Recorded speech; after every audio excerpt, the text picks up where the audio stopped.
Peace and blessings, my friends, and welcome back to yet another episode of Thawt for Food. Before we get started, I wanted to acknowledge the grief that a lot of us have felt recently in the passing of the basketball legend Kobe Bryant. I know it has affected us in a lot of different ways. Some of us were shook down to our core. Some of us didn't even know we'd feel that way when his time came, or even being aware of a death of someone we know only through association could have impact so deeply on our caring hearts. I have a friend that also lost his grandmother that weekend, and that news brought my heartache even more presently upon me. So I think we have this ability as humans, this uncanny ability to feel deeply what others are feeling. So it's no surprise to me that when the idol of so many people fell, it dug into the caring center of all of us, even those who otherwise may not have given a second thought to the passing. So to my friends that have been affected by the passing of Kobe Bryant, to my friends who lost their grandmother this weekend, or anybody who's currently grieving the loss of a loved one, we want to send love out to you guys. Just know that we feel it too. We want you to take your time to grieve and reflect and cry on a shoulder or two. Do whatever you got to do. Just know people out there that got you. And for this episode, we just want to take a quick 24 seconds of silence to commemorate and hold in the hearts those of the people that we lost. So just a quick moment of silence for everybody.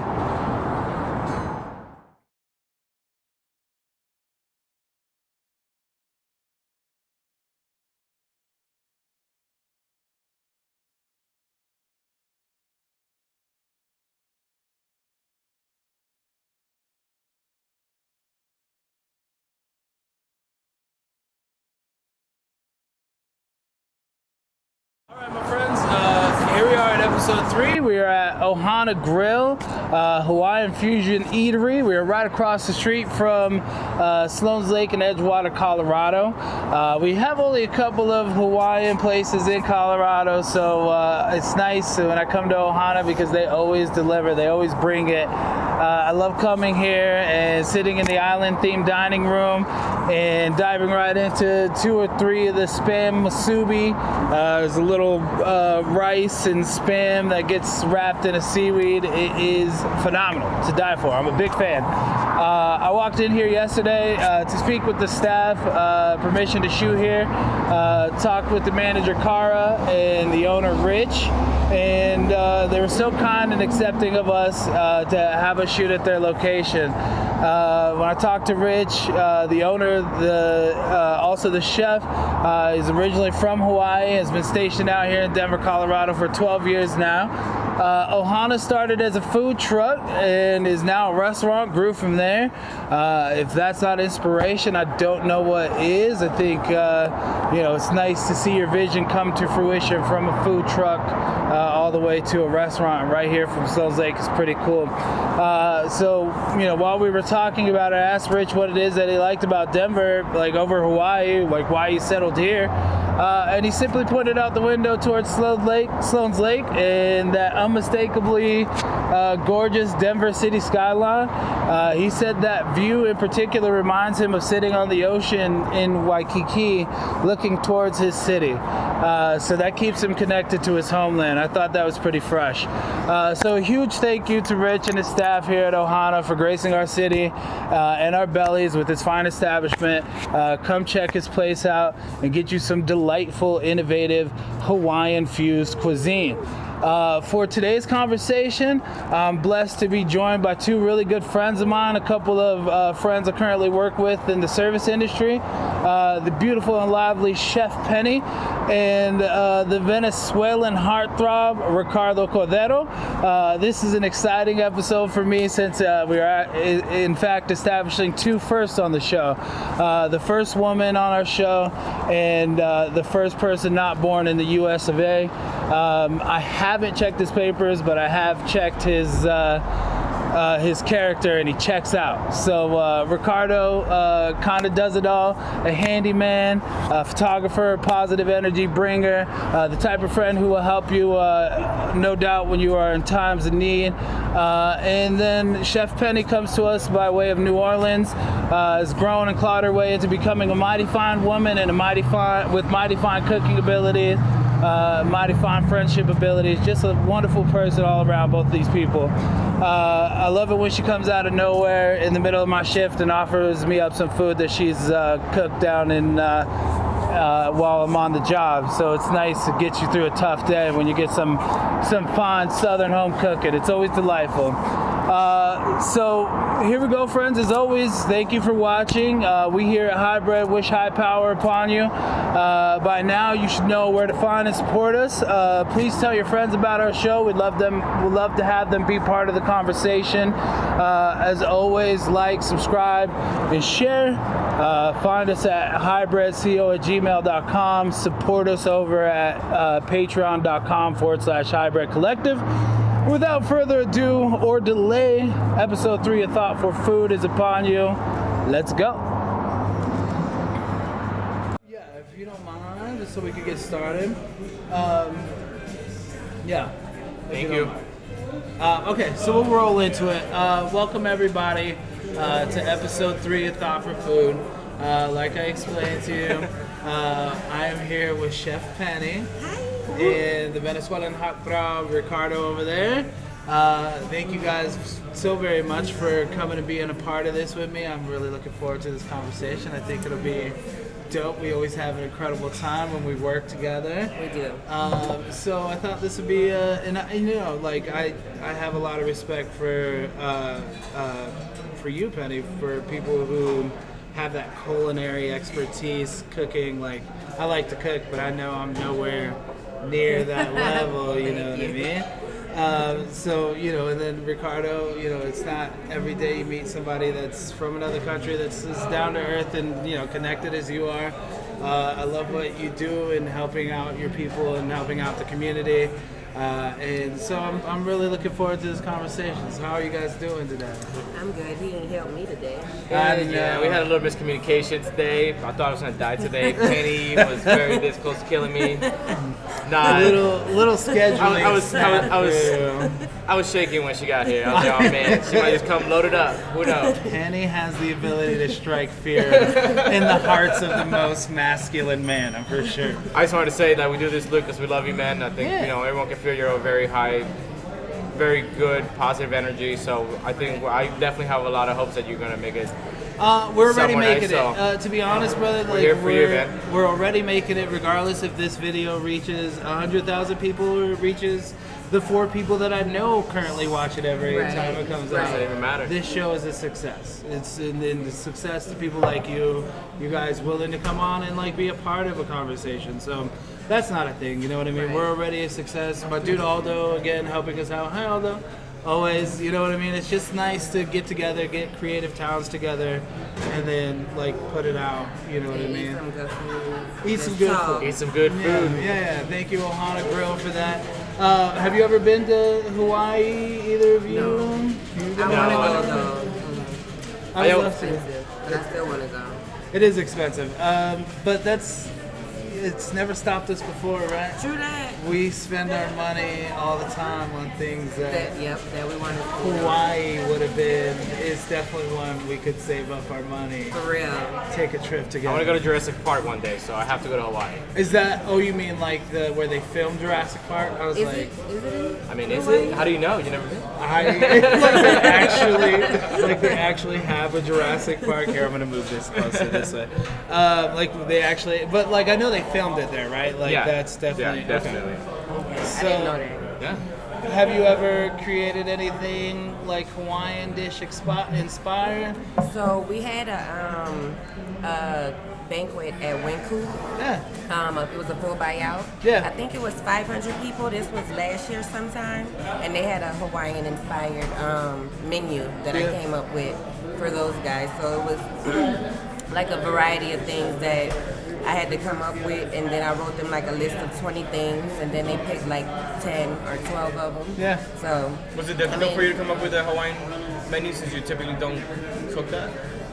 Like the appetizers wasn't the bad part, but when it came to like them wanting different types of tacos and stuff like that, then it became kind of complicated for me because I'm like, okay, now I gotta really dig deep and I gotta think like, well, what do they like? What do they eat? What'll make it?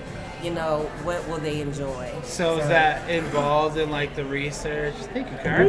Look at that. Appreciate it. Looks beautiful. Now that your drink's here, let's cheers actually. Hey, Let's get a cheers out of cheers the to way. Kobe. Cheers to Kobe. Cheers to our loved ones for sure. Let's get the cheers out of the way. Cheers to you guys watching this. Thank you. So it involved a lot of research on your part. It did.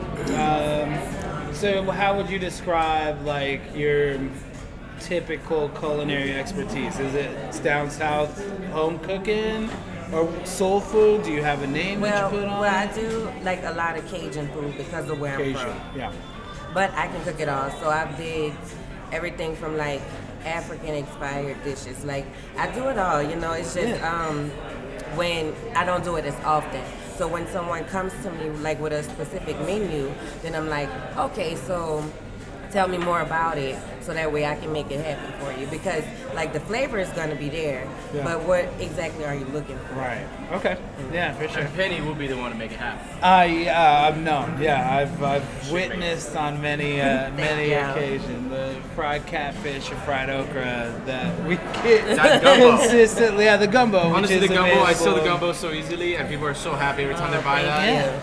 It's the easiest thing to sell for me, and it's because it's so good. And it's not like, so again, we know it as Penny's traditional New Orleans gumbo, right? Louisiana gumbo. But yeah, it's a New Orleans style gumbo. Is it true that it's your grandmother's recipe? It is.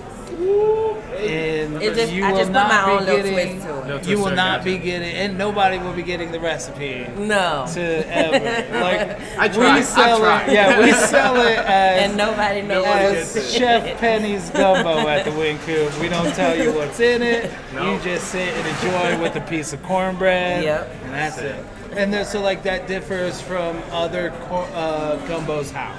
Well, like they have, like we have a chicken and sausage gumbo, which is the one that I do because I'm allergic to shrimp. Yeah, you did tell me that, right? So I do the chicken and sausage, that way I can taste it. Not saying that like if I do the seafood, it won't be the same. It'll still come out the same. It just won't be. I can't taste it. Right. So I'll have people like little guinea pigs tasting it for me. Right here.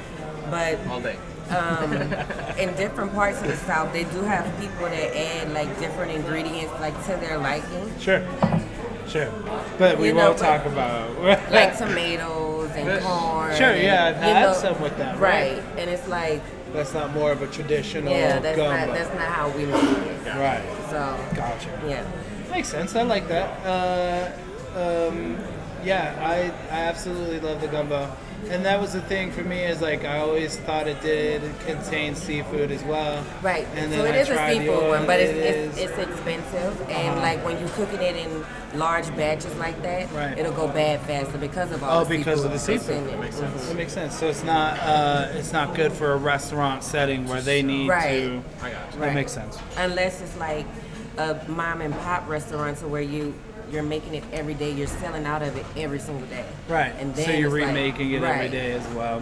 But like That in the makes sense. type of restaurant that we have, with it being so big and having a large menu, Yeah. like that wouldn't work out because Right. sometimes people want fish and chips, sometimes they want meatloaf. So. Right.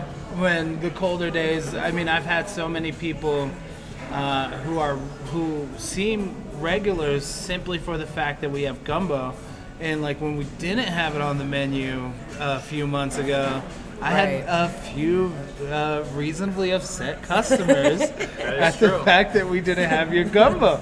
And I'm like, damn, like I didn't know it had that kind of impact on people, like where they're coming as regulars just to have the gumbo. We are known for our beers Right. and everything else, but you're coming specifically for the gumbo. It Right. must be doing something right.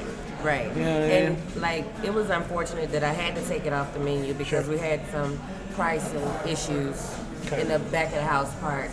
But I bought it back in November, and now we're working on a new menu for the summer, so we're trying to see if we're going to keep it. Right. And it's up to me, honestly. Yeah. And I just want to know, like, if it'll still sell in the summer months. Like back home it does, but like here it's kind of different. Yeah, soup is soup and gumbo. That's more winter type of flair. For I was thinking with the amount of different people that we have coming to Denver, especially just as tourists in Denver, it will sell. I'm sure of that. We have because we don't just have Denver people coming in. It's like, it's summertime, I'm hot, I don't want to. No, people will still come here and eat gumbo because it is that delicious, and people talk about it online. Well, I mean, and it's got to be something that brings happiness to somebody. If these people are willing to come in and like are visibly upset by the fact that we don't have it, and that was in the summer. So like, I mean, I think. We got a lot of emails about it. Yeah. It's like the shepherd's pie. Like people come like 15 years after and they still want the shepherd's pie. Yeah. It's like, how good was the shepherd's pie, man? Isn't that a testament to how good food just kind of makes us feel if taken in the right? I've recently changed my relationship with food because I love food. But because of how big I've gotten, I've enjoyed it in excessive amounts. But like, I've changed my relationship with food to where instead of just enjoying it for how much I could have, enjoy a smaller portion and enjoy it more thoroughly, as opposed to just trying to shove everything that you can in your mouth because it tastes so good. It just tastes so good, and it feels good while you're doing it. But like after the fact, when you're overstuffed, like that has the opposite effect. Right. You know what I mean? What are cuisines down like in South America? What did you grow up on? What was it like? Well, I'm from Venezuela originally, so Venezuela has always been a country that's always had immigrants from all over the place. Everyone's trying to get a piece of Venezuela. Of Venezuela? We have Russians down there right now. Like, what are Russians doing in Venezuela? You know what I mean? Oil. But we had a lot of Portuguese, Italian immigrants, Colombian immigrants, a lot of Puerto Ricans. We've had a lot of Dominicans. So we get the European flavor also infused with some of the Caribbean flavor, and also just the main Latin America. There's certain things that we grow in Latin America that have always been with us, like plantains and of course coffee. But Italians in Venezuela, like I grew up going to pretty much Italian bakeries growing up my whole life. Oh, that must have been lit. And it is ridiculously good. Wait, not all your life, because you were there for. Yes, I was there till about I was 8 years old. Okay. But I go every year because my family's still there, so I always had that connection with them, and it's like every year you have to take that trip. Yeah. Just to see your family. Connect. Yeah. Yeah. So every time just growing up there, and every time I went down there, it was just around food. Yeah. Honestly, like every time it was family gatherings, it was a pig out. It was because everything is so good down there. You can get everything. Yeah. Did you guys do pig roast? Like the whole pig? Cubans do more of that, a little bit more. We do it. There's certain parts of the country that do that, but we don't do that as much. What we would pretty much just have a whole grill out. So we don't only have pig, we have everything. Yeah. Of course, Venezuela is a very agriculturally diverse place, so you can grow pretty much anything down there because you're close to the equator, so you can grow a lot of things. But I would say our main things, of course, very Hispanic. We eat a lot of rice and beans. Of course, we prepare with some kind of meat, so that always changes. In Venezuela, particularly, we have this thing called arepas, which is our version of our sandwich, in which we pretty much just stuff with everything. Oh yeah, you showed me that at this Edgewater Public Market, which is you told me about it. The biggest place in there. It's a Venezuelan place. Arepas. And arepas is, I feel like, it's a lot of people don't really know about it, but it's gonna grow because it's like such a good breakfast item because it is technically vegan. It is pre-cooked corned beef or cornmeal.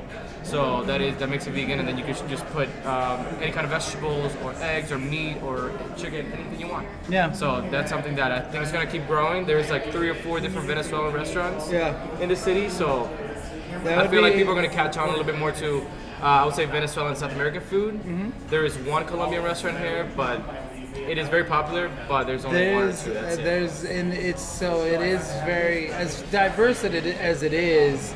The bar and grill in Denver had been like the highlight of Denver restaurants for so long. Right. But since for the last 10 years now, with the growth of Denver, you look around, You see all kinds of different places from all types of different regions of the world. There's this Cuban place I love to go to, family owned and operated. They make their meals every day, and they only sell a certain portion of the meal to close down after it's done, kind of thing. Yep. And so, like, you know, it's places like that, like you know, that we got to find out, give these places our money, our blessing. Because, you know, shop local. I've been on this real big, like, do local thing. I've been doing that too. I've been trying to visit as many, you know, I'm not trying to do, as much as I love Chili's and Applebee's. Happy hour. Applebee's You know, is my favorite. It's a wonderful time in the neighborhood, right? Or whatever their slogan is. But there's, at the same time, like Rich here, started his business as a food truck, and now he has this place. Right. There's a lot of those people out here that would benefit greatly from us giving them our support and our dollars that would otherwise go to these bigger places that will ultimately still survive. The bigger places will ultimately always survive because they have such a, you know, bigger advertising dollars. You know, their lunch and dinner rushes are gigantic, probably compared to something that is happening here. And we did that last night, actually. We went to this little small local place, did. kind of saw it on the side of the window. And I was like, Let's give it its shout out. Rico man. Pollo. And it was rico, man. Yeah. It was rico pollo. It was really good. But But I think that's something that I've gotten better at, and I think you kind of support that. Is like just try to buy locally. You know, try to go to your local restaurant. I mean, I get Outback and all these big places are, you know, they're great, but try to help that local restaurant because that could be your neighbor. Yeah. Always, That or it could be me. it could be you. exactly. It could be Penny trying to grow her own restaurant, you know? So it's always very, very important to support your local restaurants. I agree. And there's something to be said about like locally sourcing. You know, when we're outsourcing things from all over the world, I had read a article that says like the apples that are grown here, we don't even eat like the shit that's grown here because it gets grown here and then it's sent across the world and it's cleaned up and it's washed and then it's reproduced, or well, not reproduced, but you know, the process is lengthened and then they redistribute it amongst the world. So like, you know, it's a very costly thing to keep doing that. And it just keeps costing restaurants more money, in turn costing us more money. So if we could think about localizing our money a little bit more, we might be able to save ourselves a bunch of heartache in that sense. We got to bring it back. I think we got to come back to local agriculture. Like, why are we depending on these? Like farmers markets. Like people can grow their own things in their backyard. I've seen people do this not only in Canada. I've seen people here doing Colorado and Puerto Rico too. A few places that are kind of like, all right, let's stop going to the grocery store. Yeah. We can grow these things in our house. In our house or in a small plot in the backyard. Yep. I think sustainability eventually is going to get to that point. We're getting there. I hope so. I think Denver is progressive enough that, you know, maybe the things that we do around here can kind of lead the charge. For sure. You know what I mean? I don't know if the powers that be want us growing our own fruits and vegetables. They don't. You But know? we can do it. We can, yeah. no law against it. I'd like to Not see yet. it. Somebody buy a house so we can do it. Yeah, right. Absolutely. You're absolutely right. I mean, you know, at our Food's here, guys. Food's here? All right. Food's cool. here. That's excellent. Poutine. Three-spin masubi. Oh my god, that looks so good. Oh, that looks better than I could ever imagine. Okay. Thank you, Kara. Oh, thank you, Kara. Appreciate it. Oh, we got so sauce. Yeah, we'll get all that coming. So yeah, I think Thank you so much. Thank you. yeah, I think there's a lot to you gonna show the food up. Yeah. I think there is a lot to be said for you know, trying to get that movement going. Have you ever grown a garden or anything? Done anything like? No, produce but I have food? family members that did. Yeah. Well, still do. In New Orleans. In Louisiana. So like on the outskirts. Gotcha. Like my uncle. Yeah, and are they? So is that like? Is there everybody's a cook in your family? Or are you guys all like like a family? We all cook. I think my brother, like, he's in between, like, wanting to go to school to be a chef or a mechanic. But we was raised on cooking. Like I was always the child in the kitchen. Yeah.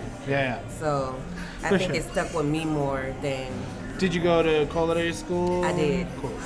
Where'd you go to school, Penny? in Atlanta. Ooh. The cordon bleu. Ooh, of the cordon bleu in Atlanta. Atlanta? That's why you were in Atlanta. I got you. I didn't know. Do you you spent some time in Atlanta too, right? I spent some time. Atlanta is the most fun, most dangerous city you could spend. I mean, You can spend time at. all I know about it is T.I. and Ludacris and Killer Mike. You ever heard I love Killer Mike. I love Killer You ever Mike. heard of Freaknik back in the I've heard of the Freaknik. 90s? I've only heard of Freaknik. It's like the biggest black party It all is. around the Is it? city that you could. That it's just the wildest It's real thing hood I've ever crazy. even heard of or seen. I wasn't there for that. Thank That was goodness. back in my mama day. Yep. Yeah. Thank goodness, I because got that you. was wild. Wait, before you eat, we gotta get the dedication, Oh. but we gotta wait for my food. Oh yeah. First. I mean, if you want to dive in, you can go ahead. Yeah, but it just looks that good. But man. it looks that does good. look very good. It does look very good. So, Penny, what did you get? We got to talk about what you got. I got the poke tuna with wonton chips. Okay. Ooh, that sounds bomb. I got My the man over there. I got the sweet potato poutine. Spent a little bit of time in Canada, and poutine I fell in love with. Yeah.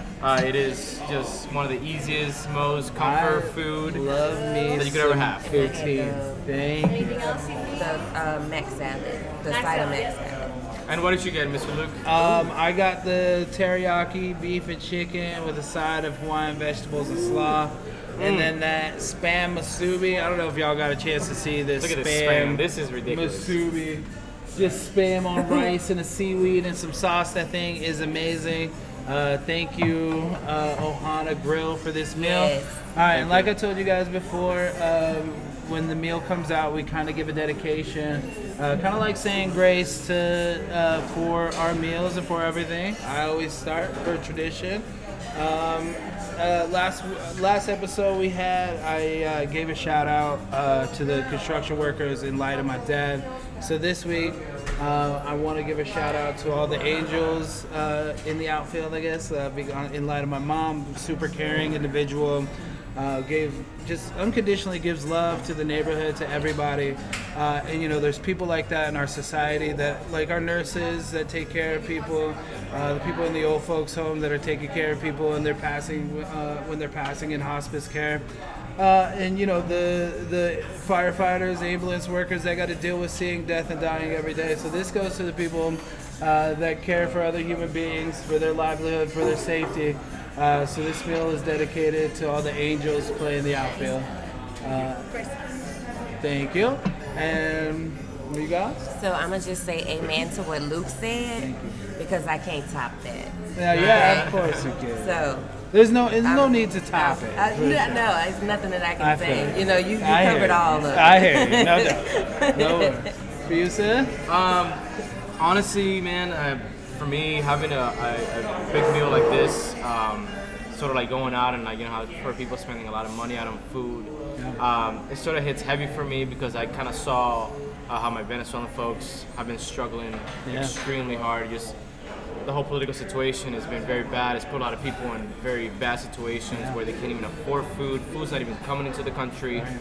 So I guess this just goes to all the people that I have worked very hard in helping other people in my country to be able to have some food, especially the kids. There's kids out there, moms that don't have that opportunity to provide a meal for their kids because of the whole situation. Yeah. So for me, having a meal like this makes me very emotional. Yeah. So I just want to dedicate it to all the people out there that are helping my Venezuelan people, which is so from all over the world, to be able to have a meal, because a lot of people are not even going to have a meal one day. Yeah. So thank you to all those people that are working very hard, and trust me, their words isn't going unnoticed. Amen to that. See what I'm saying? Yeah. Mama, I love you. There you go. That's a nice dedication. I love you too, Mama. Sure. No doubt. And I did hear about that. Yeah. Let's dig in, guys. We can definitely eat now. Enjoy. I heard about that. It was on a John Oliver episode or whatever. And he was talking about the Venezuelan problem, and it's the leader out there, right? I mean, it's not the leader. I feel like there's a bunch of just greedy men And So when it's you have a bunch of greedy men that want to do illegal things, and there's no actual law structure, you can pretty much do whatever you want. And they don't care about the little guy in the They process. don't care because they come from things like this, and you would expect people to want to, sort of have a good heart and help.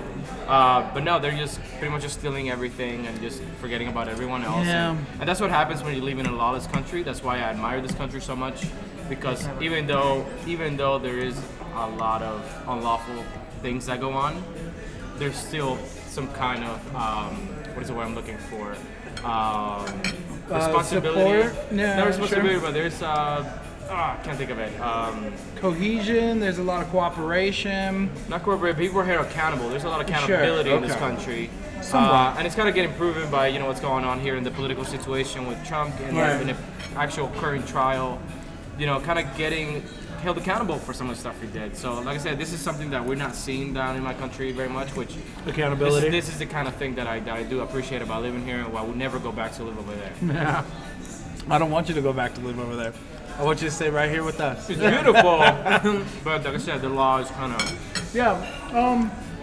And like, so I'm always in a perpetual state of what can we do at this level? How can we come together and help situations like that? Right. it's tough. It is tough. Because even if you try to help, like I said, there's like food. There's a blockade going on right now where you can't really import they everything. can't bring imports from America specifically. So what can you do at that point? Right. The only thing that I thought I could do is what I did is that I went down to Colombia this past summer, and I just donated a bunch of food that I know was getting in the right hands, getting delivered to people that actually needed it. But did you have to go there to do it though? I didn't. Okay. There's a place to set up. There's a good United States nonprofit that is doing all that. It's called the UNHCR. Okay. They're pretty much part of the United Nations, and they're pretty much helping everybody down there. So I just helped donate to them, and I donated a bunch of like food. And honestly, I feel like that is the biggest thing that I can do. I think Just that's making sure I important can to say provide. one more time. That's the UNHCR. Correct. It's part of the United Nations, and like I said, they're pretty much helping a lot of people down there. Yeah, that's good. I And a lot of Colombian agencies too. A lot of people, sort of like South Americans coming together. Chile is letting a lot of Venezuelans come in without any paperwork and work and be able to, try to get ahead in their life. So Yeah. places like Chile, places like Peru, Colombia, they're helping out. But that's a whole, another international issue. Argentina is on my bucket list. Argentina's beautiful. And that's the thing that upsets me about this idea that we need to put up a wall to keep people out. Right. It's like there's so many people struggling, and like in dire situations. Like it's life or death. And for a lot of these people, and they have families and people that they care about, and we're just like, no, you can't come here, knowing that we have the resources to help people here. Right. We'd rather spend our resources going to war, building machines and weapons of destruction, as opposed to building more farms to feed people. Even in our own country, we deal with food issues. Here in Denver, you see it. Yeah, right. Why are we still spending all of our capital on building weapons of war as opposed to building a finer, more sustainable economy and environment? The United States thought is that war is profitable, and it is. It if you see the is. stocks and all the stuff that just went up, It's like more crazy, profitable than it's about the money. food. And that's the United States. It's about the money. You don't come here to live in a peaceful country because the United States has always been a war country. Right. You come here to make money. That's Right. the whole point of this It's country, I supposed think. to be land of the free, they say. They That's say. not such They thing say. anymore. I mean, but that's the thing. So like, they, they build up a certain structure for you to grow up upon. I remember in America when I was young and in elementary school, we used to have a pledge allegiance to a flag.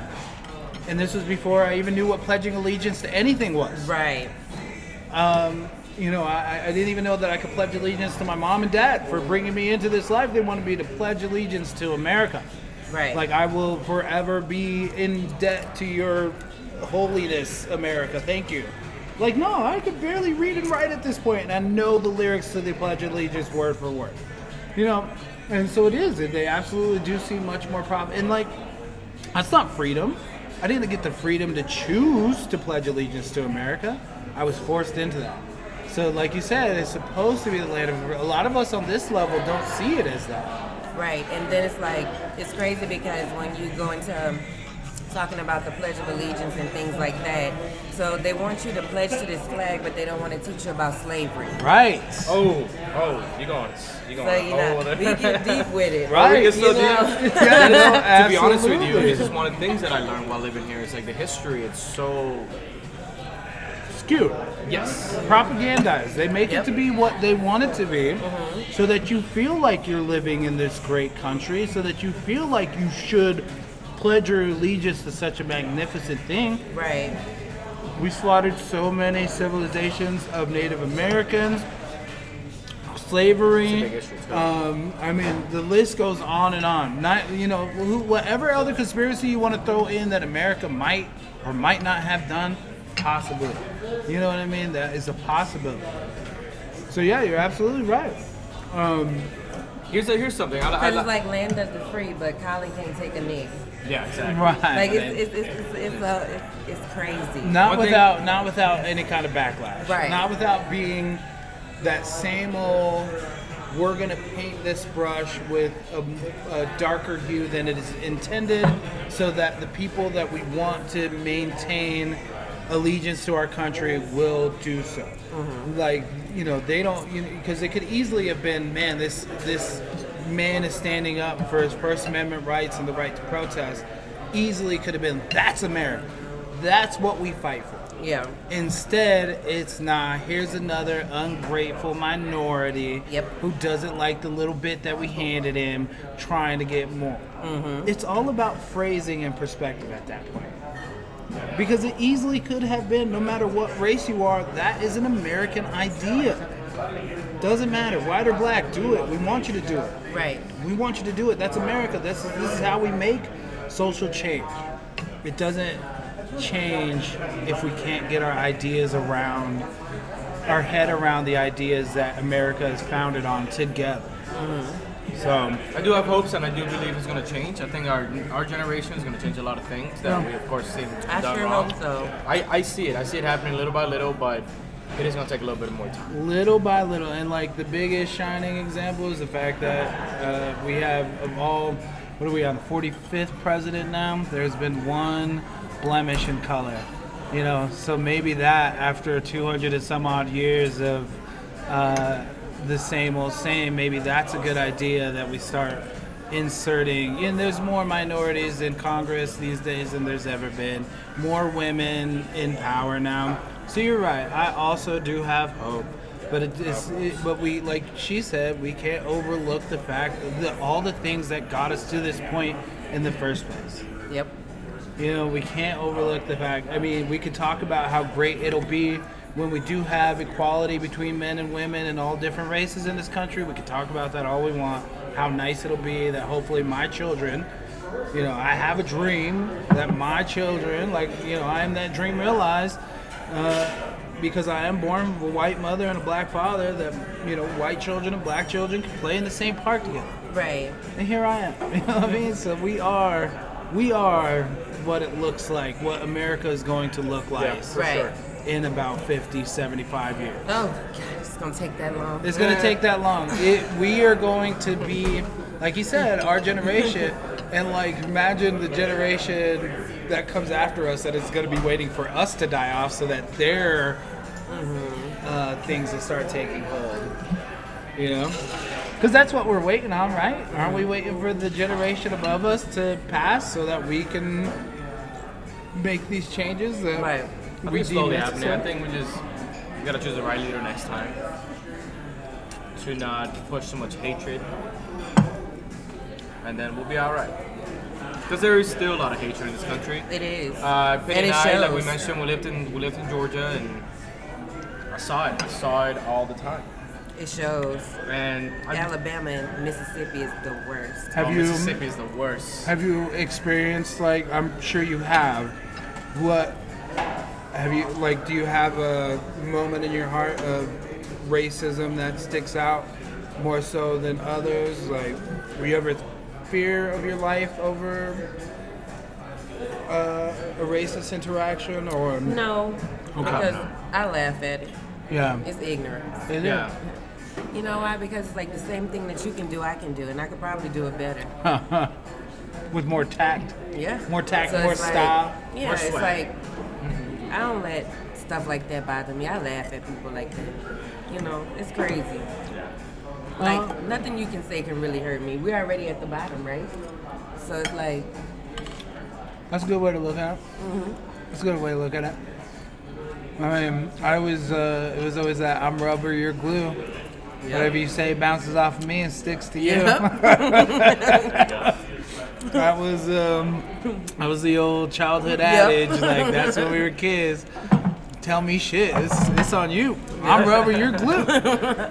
What about you? I mean, I still, even this day and age, like even going to work at Wincoop, I encounter people who are thrown off by my appearance. Again, we're not judging people by the content or by the color of their skin more so than the content of their character, which is what we should be doing. right. Exactly. And like, you know, I still get those looks. I still get women holding their purse a little tighter every time I come close. What about you? Have you experienced blatant racism to the point that I mean, going in high school It and affected college you? a little bit, like there were some comments that was like, dude, I don't even know you. It's like, what? You don't even know who I am. And I was honestly one of the top students, but they just doesn't matter. That does not matter. It doesn't matter who you are. It's just that there it matters what color skin you are. Because they're ignorant. People Because are of the ignorant. ignorance, and it's not just that. It's like the way they were brought up. So sometimes not even that person's fault itself. So that's why I don't really blame them. It's just like you were just raised differently with this kind of hate over nothing. It's like if somebody just was raised to just hate parents. So, just random. Yeah. And that's not their fault, man. It's like that's just the way they were brought up. If they don't know any better, maybe if they travel a little bit, and that's always been my thing to these kind of folks. Like if you just travel a little bit and go see the world in other places, no? you see how it doesn't even matter. In Venezuela, that never mattered. Yeah. We were all friends. We were all the same. Like it doesn't matter if you're white. You were the catira, which means that you were like the blondie, and they were el negrito, which is like the little black kid. Yeah. And then we had me, the mulatto. You're like, it doesn't matter. We're all friends. It never, not once I think that was mentioned Yeah. about oh you're lesser because of your color of your skin. That never happens. So coming here like at a young age, Little bit of a kinda- shock. In Miami, it wasn't that bad. Right. But in Atlanta, it really kind of gave me like a culture shock. I was like, whoa, this still happens? Like I thought we were over this. Oh wait, we gotta pick it up and bite it like that? If you want, I mean, I don't have a just- knife. Here, y'all can borrow mine. Yeah. Oh, there wasn't one in the wrap. Y'all can borrow mine if you want to cut it. Sure. But it is because of that seaweed. Sometimes it all sticks together, even when you're trying to cut it. Oh, wait here. Well, maybe I'll just. You want me to cut it in half? I'm gonna just dip it. Cut it in three. Cut it in threes. I'm savage as often as I Savage it possibly up. can, so I use my hands. It is sticking all together too. It is. Yeah. I got it. You got it. So yeah, I mean, back to that issue. I also believe that it can't just be blamed solely on ignorance because brainwashing, as we all know, is a mighty real thing. Yeah. These people have been brought up with a certain idea since their inception that there is something other than you, and that other is the enemy. It doesn't look like you, doesn't talk like you, or sound like you. Therefore, it doesn't believe the same things you believe. Therefore, it is your enemy. And even if it does believe the same things you believe, you know how many black Christian families are out there that deal with white racist Christian families? Yep. And you all have the same God. Beliefs. Yep. Love thy neighbor. Yep. Goes out the window as soon as you walk out of church. As soon as you walk out of So church. what was I in there for? Right. Right. You know, one thing that I think you could see this. I mean, it's just a movie. I get it. But the whole Jackie Robinson movie, number 42. Yeah. There's this kid in the stands with his dad. Oh yeah, the N-word. Yeah, and they throw the N-word. The dad starts throwing the N-word around. The kid's confused because he's such a good player. He's like, but why are we like downgrading him? He's like, he's a great player. But the kid just looks at his dad and he's just like, It's like then you started calling him the N-word too, he just starts it because too. that was the thing, and I was like, that's the way I see it. And as kids, I think, I don't know about y'all, but like initially we look up to our parents so Always. much so that we want to reenact the things that they're doing. And if they're doing some holy, immoral, just, shit like that, like, we probably would have the tendency to fall into that. Right. I consider myself lucky in the sense that, I can't pick sides. I can't pick one side or the other, so I stay here neutral, trying to bring love to both sides. You know what I mean? My parents won that fight for me. My parents went through everything they had to go through in order to love each other, in order to create me. So, and that's beautiful to me. And we need more of that. We need more of that. So if you're listening, go find yourself a lover of the opposite race and make children right now, because we're dope. We got Oh, I was gonna see if you want another beer. Anything else? Yes, please. I'll take it. Yeah. Do you guys have more chips that I can get? Yeah, absolutely. Anything else? This is Good. Kara, our great server. can just some more water. Water. Cool. Thank you. Gotta give Kara a little bit of credit. Oh yeah, no, the whole spot. Like, this is such a cool venture because I get to go around to places. I'm big on community, and I get to go to places, meet people like Kara and Rich, and kind of set these things up. This is a real cool venture for me. So When you told me about it, I was like, sounds like a lot of fun. Yeah. It's like this sounds like something I want to help with and make it happen more and more. I Because appreciate there's me being new to Denver. There's so many cool places here that I never even experienced or even thought they would exist. So that's one thing I do is I go around, try different places. There's a magazine we get at work called Dining Out. There's always I've seen it. great places to go I've seen it, but I never in that looked at it. magazine. Like I learned about Ace, the ping pong place. Oh yeah, sure. Yeah, that was food cool. was It's a ping Was pong it? bar. I'm not gonna promote it, but it is a cool place. That's what it's community. It's community oriented. The place Yeah. is called Ace, and it's dope. Maybe we'll do an episode there eventually. That'd Ping be pong, cool. food and beer. Ping pong, food, but the staff was real nice there too. I remember Tia, the girl that helped us out, was real nice. For us, because we're servers and because we're in the industry, I think because we're in we have a huge respect for people like Kara and the job that she does. You know what I mean? It's not the easiest to deal with some very unreasonably unruly people at times, but we still do it. I still take joy in doing it and helping our common man go out and get his food and beer and whatever you need. Like, so yeah, I'm cool with it, and it's like, we get to give back in this scenario. We get to at least like let them know they're appreciated for the job they do, because otherwise, I know you feel it, you guys feel it. It goes unseen sometimes. Yeah, the hard work that we do in this industry. Yeah, for sure. And the thing is, like, we're pretty much like psychologists in a way. We deal with all kinds of personalities. We deal with all kinds of you gotta try not personalities. to punch anybody in the face. Yeah. Or sometimes it's just kind of hard to just hold back and hug that person too. Yeah. So it's like sometimes we want to do both, Thank you. Yeah. but we can't do that. So it's kind of like you got to learn a lot of self-control in a way to You sure do. make sure you don't step out of learn. bounds and you don't cross the line with somebody that's just hangry. Maybe I get hangry all the time. So Hangry, yeah. I get it. Just I get a couple completely beers get it. in them and get a couple of bites of food in them. People change them. Drastically. I got That hangry happens to me, yesterday. man. I lose it when I get hangry. You got hangry yesterday? Oh yeah. Were you hangry this morning trying to find this place? Yes. Feel better that you got some food? I'm glad we could laugh about it. There are two Ohanas apparently. There's one here in Edgewater and there's one in Highlands. So Highlands, yeah. let's get it right. Come to Ohana Don't Grille. be like Penny. Ask which one you're going Yes. to. Come to Ohana Grille Come to the one in Edgewater. in Edgewater first. Better view over here anyway. And then we'll go check out the other one in Highlands. That's fine. So yeah, and that reminds me. So on what was it? Sunday. Sunday was the day, and I was working, and that was the day Kobe had passed away. That whole thing had happened. And rest in peace to Kobe, his daughter, and everybody else that was on that helicopter as well. But we had a gentleman come in. He's decked out in his Kobe jersey. Had his Lakers hat on, and you could tell he's had a rough day and been drinking all day. and had got to the point where he had drank enough that he got himself angry. Was acting a fool at the bar. A black gentleman, probably in his 30s.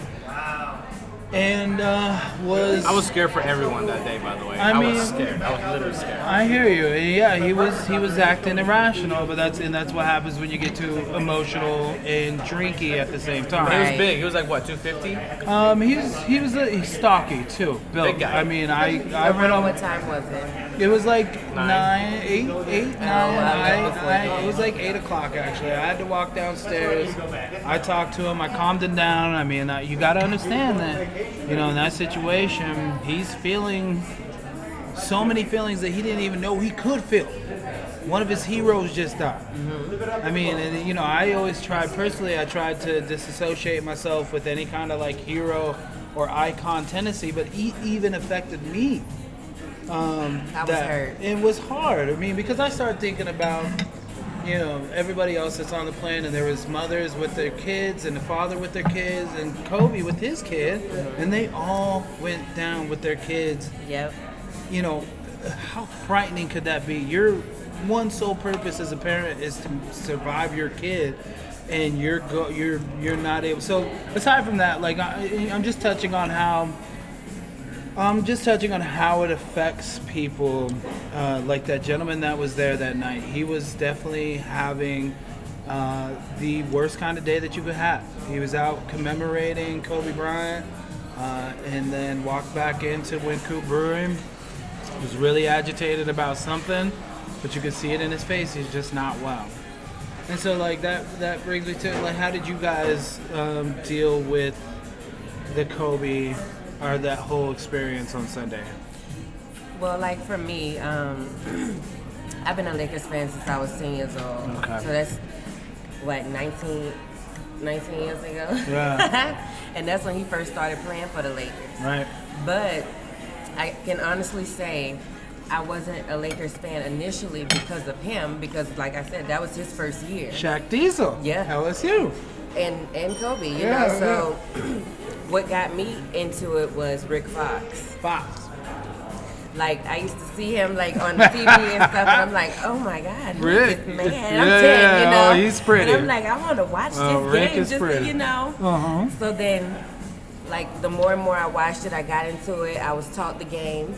And, of course, like, if I'm a Lakers fan and he's the star, like, this is my guy. So Sunday when I found out, Ricardo actually sent me the article on Instagram. She was like, bullshit.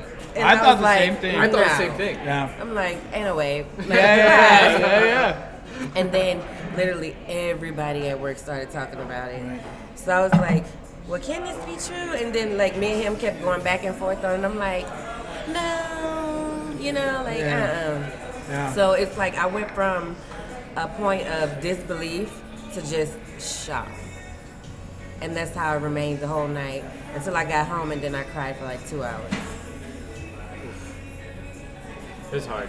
I actually I sent it to someone that was working at the Pepsi Center, which is the craziest story. Because I sent it to everybody. I was like, oh my Right. God, like this Yeah, can't be you real. It's sent like, it to I just me. want to see if it was true. I was like, is this for real? Can somebody validate my feelings right now? Yeah, it's like, this can't be true. Right. But I sent it to someone that was working at the Pepsi Center, and literally, like, I sent it, and then, like, 5 to 10 seconds later, this person saw everybody at the Pepsi's, because it was a game that day, and it was, like, right before the Nuggets game. And, like, everybody was looking at their phone, and everybody just started looking at each other, like, it's like, did you get this? Is this for real? And that was, like, because at the Pepsi Center, you know, it's like a basketball game and it's a everything, so I was like, holy shit. Like, 24,000 people all in the same but spot, the thing is, like, thinking about the it's like same thing. That person told me, it's like everybody started looking at each other, like just trying to get validation that this is real. I said, did you just get that? Like, and it was kind of cool, that fact that people were actually, everybody That's was some- like about it. It's like Yeah. it's like I think it just taught us how life fragile really is. How connected we are, It's like right? no matter what you have, no matter how well you're doing, Yep. life is very fragile, and at some point, someone's just gonna leave this earth, man, and there's nothing you can do about it. Right. We can grieve, we can mourn. That's what we could do about it. We could keep the loved ones in our hearts, and honestly know that they're never gone. Like, because they're not. I always have this idea that because we are so intricately connected with each other, that even when we pass on to the next side, we're not gone because we live on in the hearts of everybody who we've come in contact with, anybody we've had an impact on. The legacy of somebody like Kobe Bryant will last probably for as long as Jesus' legacy. Same kind of thing. Jesus had a legacy. It lasts till this long. We'll keep telling our stories about Kobe. Somebody's still telling stories about your great grandmothers. Like, we live on. I see what you mean. Because, like, what's the saying? To be absent from the body is to be present with Christ. Yeah. Ooh, okay. I like that. I like that, and that's not even like that insinuates death, the passing of sorts. Right. I mean, because you're absent from your body essentially when you're sleeping. That's just your person. Yeah, that's just This is my absolutely. person. Yeah, little beanbag, meat suit. I like that. The only thing I didn't like about the Kobe passing situation, like, if it hurt us fans that way, then Family. like his family and his close friends like Shaq and LeBron, Tiger Woods, like people who are really, really close to him, like why tell them that this happened and then record their reaction? Like the media nowadays is like, it takes over everything. No. You know what I'm saying? It's like this man just got off the Lakers team plane in LA and you record LeBron James as he's crying. What purpose is that serving? Do you buy into the limelight when you become a superstar, when you become an iconic figure like that accelerates you into that limelight? Do you just have to accept the fact that that's what it is? It's gonna happen. I don't like it either. either. No matter what you do, no matter how you try and hide, they I don't gonna like find it either. Yeah, take a moment to let that person grieve a little bit. Let them, Right. if they want to post But something. then it's like, well, we still have to do our job. But no, do it but- tomorrow. Right. I feel like this is not the time for that. Though. Yeah. Now, if you see somebody doing something with somebody they ain't supposed to be doing it with, then okay, whatever, do your job. But like we're grieving, and it's like you just Put a camera in my face. Not the best time. like no. Did Not you hear the about best the? time. Did you hear about the sheriff? Like the sheriff was pissed from that county. He's like, I can't believe like TMZ will like blow this up on the internet. Oh, I didn't I even did get a see chance yeah, I to seen tell that. his wife and the mother of Yeah. his daughter that like this happened. Like, everybody was finding out through TMZ, and like that is just so disrespectful. He's like, Yep. he said this like a very disrespectful, very low, and I agree with that. Like, he said the media needs to the- chill. TMZ is a has piece of to work. I don't think that it won't. I mean, obviously, we sit here about it and talk about how much we don't like it and how much we want it to change, but that's what those people do. That's what those people do. I get it, but there's somebody at the top of that company, and I get the and numbers. they're and I also get that. about this I more get so that. I than get they the are numbers. this. Trust me, I get And it. But at the it's same crazy. time, it's like, because if they're not gonna do it, someone else is gonna do it. I get that. Right, exactly. But at the same time, can you at least give the lady a call? I mean, just to give. I don't know. I don't know. If No, you I can hear get what into- you're saying. I Absolutely. think I find it so They disrespectful. absolutely could. They absolutely I find it could. so disrespectful. It is absolutely a choice that they have to do that, to report it right away or let things settle down and then Right. report it at another time. But like That's how I feel. but then it's like, it's Soon as he 24-hour as soon as he getting off coverage. the plane, he walking and he's crying, and he like, here's LeBron James Yeah. That's just rude. stepping off the plane. Yeah. He's crying, and it's like, What a bitch. No, I'm just kidding. It's like, I'm just kidding. Yeah, I had somewhat of the same reaction as you guys when my brother Adrian came out the room and showed me the New York Bulletin. I was like, this is fake news. yeah, I that was was like, me. I was like, next you're gonna show me Trump is president for the next 20 years, no questions asked. Like, I thought it was fake news. I Tiger didn't Woods think died it at some was- point, right? I didn't think Yeah. it was. Yeah, that's right. Yeah, for sure. Ultimate Warrior. There's a few. Tupac's still alive out there. I'm sure. I think he is. Yeah. I'm gonna just throw that in there. Tupac's still alive, just for the record. Tupac is still alive.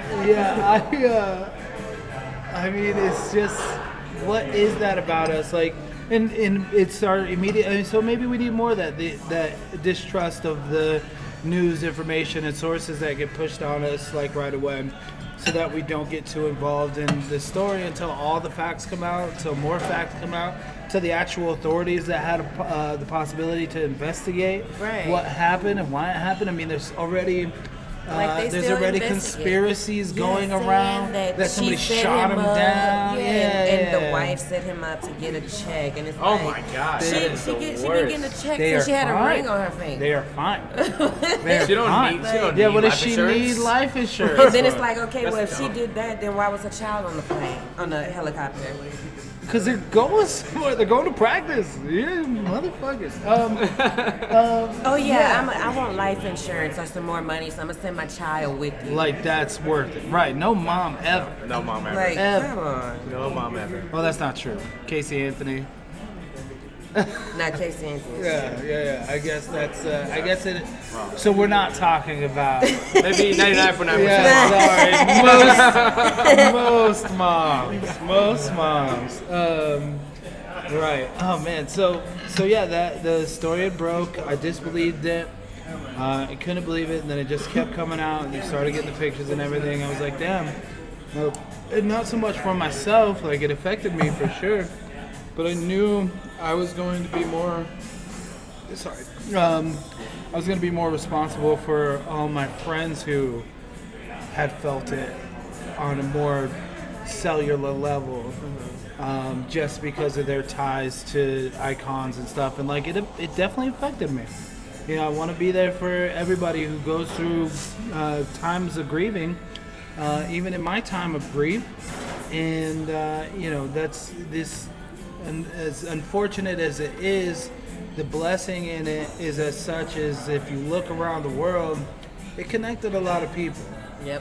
You know, we come together over big events in our lives. I mean, obviously I'm not trying to equate it to terrorism, but like, look what happened after 9/11. You get a lot of people coming together for the same reason. So like, hopefully we realize, like, what I want to take away from this is that, notice how much it affected everybody around you. Again, different looks, walks of life, but come together for one common reason. And, we could do that more. We don't have to just do it when somebody passes away that's on a big level like this, or something traumatic or dramatic happens in this world. We could just do this for each other. We could just be here for each other and make sure that when your neighbor's crying, or like my friends David and the Martinez family, they lost their grandmother the same weekend, and just to know that you could be there for for everybody when they're experiencing moments of grief. Right. Be there. Answer your phone when somebody calls. Especially if you haven't talked to somebody in a while, you never know what that person is going through. Right. Answer that call. Forgiveness is key. Like, obviously all the stories about what happened in Kobe's past, I don't want to hear about that shit. Me either. I want time to grieve. We've had plenty of time to talk about that. We could have time to talk about in the future. She was paid off while we still talking. Whatever the case is. It's like. There's no, and there, that thing never came to, there's no conclusions on to whether or not he was guilty for that or not. Yeah. But I told somebody about it, and they were like, I don't care, he's a rapist. I'm glad he's dead. Whoa. And, That's crazy. I can't do that. I wouldn't do that. I wouldn't do that to anybody, because you don't know that person. I have this post. I snapshotted it. I was going to show y'all. Yeah, show it. So somebody put like a picture of him and his wife on Facebook and said rapist. LOL. Wow. Karma is a bitch. Shouldn't be going around raping women and bullying children on social media. I hope his daughter screamed as the fire burnt her body and Kobe watched helplessly. The only bad thing was that his wife and other children were not with him. Wow. That's some psycho person. Honestly, I think like I said, you brought people together. It's like, it just shows how there's two sides to every coin. It's just how vulnerable it is. Black man. Marcus Rogers. Well, I'm gonna call you out, Marcus Rogers. Whoever you are out there. I mean, we don't. The psych ward. I looked you up on Facebook. I couldn't find you. And that could, oh man, like, oh goodness, that hurts, because it's like, no, no man, especially after their death, should be judged for their worst mistakes in life. Your life you live and you no longer live it, move on. Why even go down that road? How would be in the flip position if Kobe is that guy's uncle, whatever, and he deals with the same rape case, but he had to be there and show Kobe love the whole time. And, you know, and we fight for the people that we love in their most strenuous circumstances. Like, no matter how dirty or how down low those things are, we still love our family. We're still there for our family. Right. Kobe was family to a lot of people.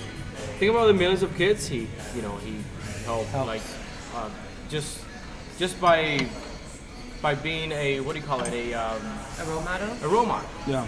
Like he always said, just work hard, do things, work harder than anyone else. Right. That's what you got to do. Yeah, it helped out a lot of people for sure. But all I want to say is that, it shows you how vulnerable it is. Like any day you could be driving down the street. People are scared of planes, even though driving is a lot more dangerous. And it's like any time, any moment. So Ellen said it the best way. It's like if you have somebody you love, go tell them you love them. Go tell them you love I them. haven't been very good about this, and I can admit to that I haven't been very good about this, and like showing that I love someone as much as I could. So Ellen said it, is like just go show them you love them, give them a hug, tell them you always be there for them. Even though you're not a perfect person, you still can show love. Yeah. So And see, I feel that but on another level, because if I'm not on the same level with somebody, we're not talking. Right. I could forgive you, tell you I forgive you and love you, but I still don't want you in my personal Right, space. right. I don't want your negative fine. energy around me, but I can still be woman enough to say, you know what, I'm sorry. Whatever happened, it happened. Let the past be the past. Let's move forward. But from a distance. My mama always said, we gotta feed people with a long handle spoon. Yeah. I like that. I mean, I like that. And I get that, yeah, because the time that we have here, as proven, is limited.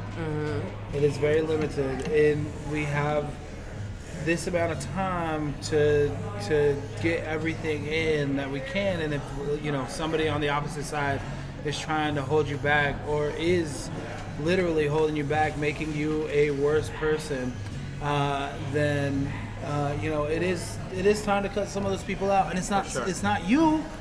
It is you. You gotta Yes, take care of it yourself is first. you. You gotta take care But of you yourself. need to fix you so that you're not hindering me from doing me.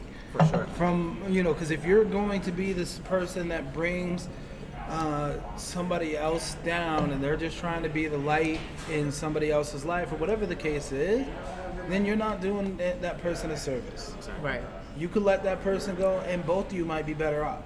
Of course. And forgiveness being what it is down the road, we may or we may not ever reconcile and become friends again. But I forgive you, and I want you to do you and be your best you, while Right. I'm attempting to be the best me. I can't Yep. be that while you're bringing me down. Yep. Correct. Mucho correcto.